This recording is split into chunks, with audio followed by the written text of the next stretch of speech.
The heat, the C, the fire, the vibe, the bomb, the songs, the ohms. For God, this a generation. For God, we are a generation. For God, you can see it in my eyes. Alright y'all, thanks for joining me today on HFOG TV Music Monday.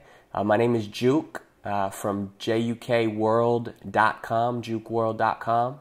Also the creator of the Hip Hop Gospels at hiphopholybible.com, the first ever Holy Gospels Wrapped. And as well as, of course, holyfireofgod.com, HFOG TV. What I want to talk to you today about is mixing. I just put up 2 tutorials in the past couple weeks on Pro Tools. And after doing them and running through some EQ stuff, and I just realized, and you know, bringing out my Sonox Oxford plugin, you know, for limiting, and I just realized that there's, man, someone watching this for the first time, like, they're going to be completely lost as far as, you know, what all this stuff means, what's the concept behind mixing. Why do I mix? Why can't I just record my music onto Pro Tools and then just put a CD out? Why do I need to mix? What's the point?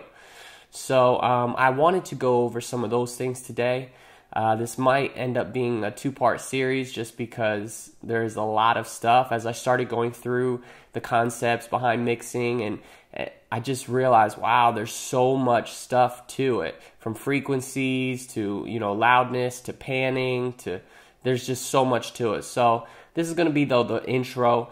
So let's get to it. I have my notes here that I kind of wrote out. So I'm going to be reading off those. First of all, what is mixing? Well, mixing is it's a part of what some will call post-production, post-recording. You know, it's after you recorded all of your stuff. So you recorded, you know, if you're a rapper, maybe you got a beat from somebody and you recorded your vocals onto the beat, you recorded your hooks, and well, now what do we do? Well, now we have to mix it together. If you you know, if you recorded your own instruments, your own bass line, your own piano, guitar, drums, then the mixing process is going to be a bit more complex, but it still falls under the same rules of mixing. One thing to know about mixing is I say rules, but these are just kind of guidelines, because what will work in one song, in a different song, someone might not follow those rules at all, and it'll be completely the vibe that they wanted. So there are general guidelines, but mixing is all about what you see. It's that final product. You know, before you start the song, you should have a final idea of what I see for this song. What do I want this song to sound like? And, you know, bring up those kind of songs. You know, what's a similar song that you have that you like, and bring that final piece up into your mind, into your mix, into your vision, into your dream, so that you can see, okay, what is my final product going to be like? Now, like I said, mixing could be with just vocals and a track, or it could include a lot of different instruments that you have recorded together. If someone sends you a track, like a producer, that already has the music created, then all you have to do is sing or rap over it.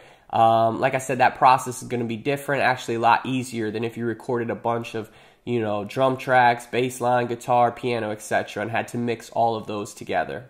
But again, it falls under the same guidelines. Here's some basic instructions for mixing.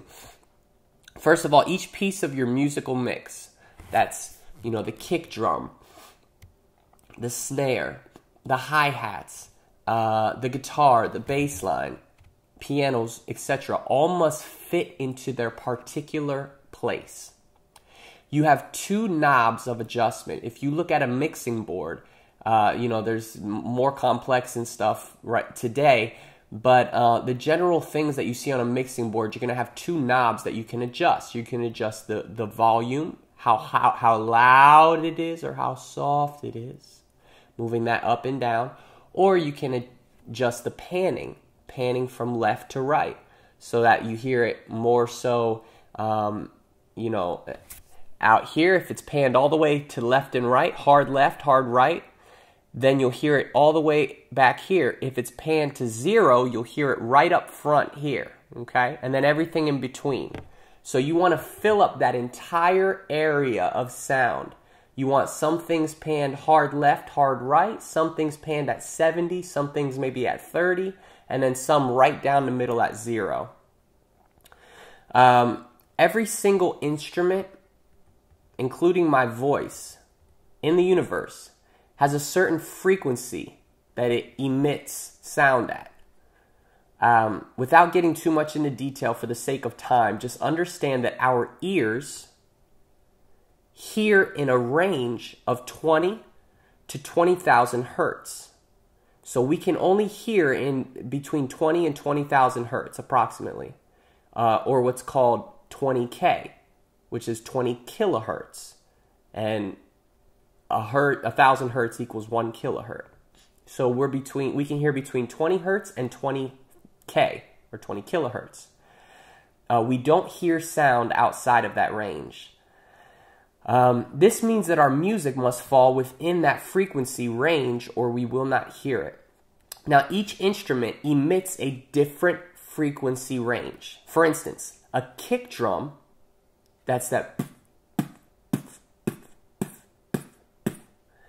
has a frequency range of anywhere from 40 hertz to 400 hertz. And you can check what's cool is online they have something called the interactive frequency chart. And you can check what each instrument, what their frequency range is. So, you know, you can check that a kick drum, it'll show a kick on there from 40 to 400. It'll show what a snare is. It'll show what a hi-hat is. That's something good to have up on your wall if you're going to be mixing. Your purpose of mixing is to get the best final sound using the instruments you have. Okay? So again, that kick drum, which is from 40 to 400, is most prominent probably from 60 hertz to about 100 hertz.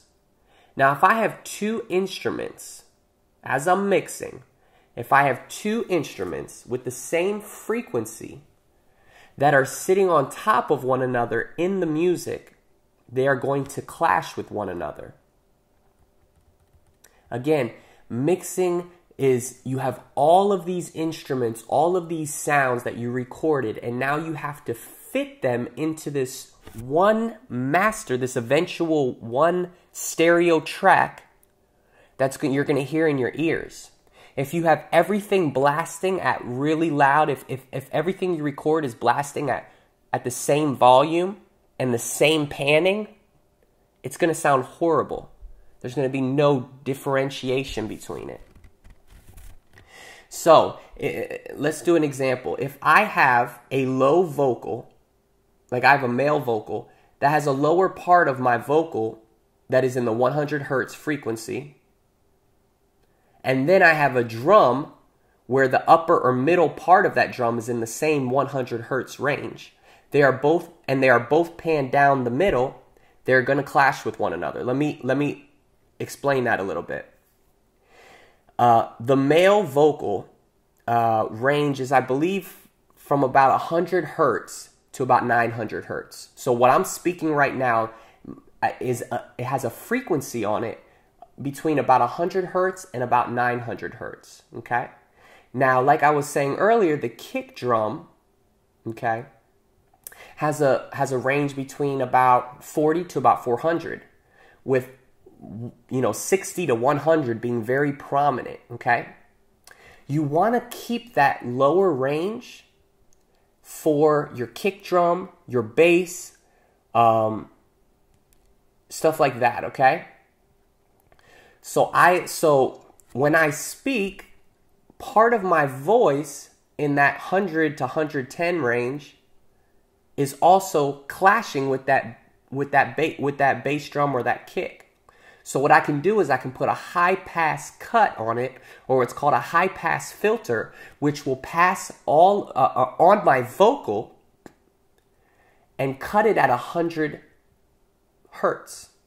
So that means that the high pass cut or the high pass filter will let everything above 100 hertz come through, and it'll cut off anything in my vocal that is below 100 hertz. Why am I doing that? So that vocal that is below 100 hertz doesn't clash with my kick drum. because I want that kick to be solid. I don't want there to be a little bit of vocal that's bleeding into my kick drum, okay? So because our vocals are 100 hertz and are not as important at 100 hertz, because our vocals at 100 hertz are not that important, we're able to make this change to our vocals without any major immediate notice to the listener. You won't hear really, if you're listening, that there's a high pass filter on your vocal, because it's just that lower range, okay? And it also makes your vocals more clear. So when you're panning your music, panning left, right, you want to make sure that each instrument has its own place within that music, and it's not clashing or taking away from any other instrument. All right, that's the end of this first part on mixing, y'all. Again, my name is Juke, JUKWorld.com. I have a lot more to talk about next week, where I'll go into more on panning and more on mixing louder and more quiet. So we'll see you next week. Tune in.